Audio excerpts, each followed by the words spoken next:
I like to have the idea of, so I mean, a lot of people either commit to like aggressive drives or a drive and then a drop preemptively. I feel like having this shot kind of enables you to go, okay, I'm gonna hit it aggressively and look for an aggressive ball. But if they do hit a good counter to where it kind of gets behind me, I have like a bailout shot. You have a backup. That'll just save me. So it kind of gives you both options at any given time. Does it take some like decision making out of it from like, okay, I'm gonna get a return, I'm gonna drive it, and then I'm gonna chip it? Or are you making that decision when the ball's coming? So I base the initial drive decision on how kind of where the return is at and how good it is. And then my follow-up to it is definitely based on how well I feel like I hit my drive.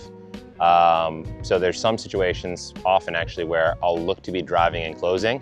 But as I'm hitting the drive, I either kind of realize that they're probably gonna get a good counter on it, or I didn't hit a good enough drive, something like that, where then I can resort back to the drop and kind of hitting it more behind my body.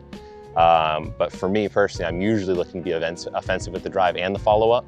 But there are certainly some scenarios where it's just a basic drive and then use this wherever, depending on if it comes backhand, straight, or here. I just have kind of my normal drops afterwards. I teach a lot of people that have good thirds, are good players, but they get tight. And so I think I may, hey, if you're a little bit tight on hitting the third, hit this, and then you're getting to a maximum on a ball that probably has less than most returns have on them these days. For sure. I mean, that's kind of the general philosophy behind a drive and then a drop. I would also add that when people get tight, they tend to kind of swing out of their shoes in the drive. It's kind of a bailout. It's like, it's all or nothing. That's not really the philosophy you want. It's more like hit that drive, and if you're tight, your opponents are often tight as well.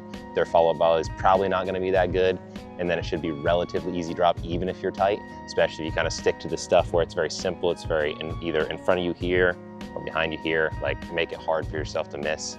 And yeah, to kind of accentuate one point is usually when you're tight, like when it's close in a game, they are too, so drives actually get better because they're not as communicative with their partners, and they struggle to counter drives more because they're not taking as big a swings.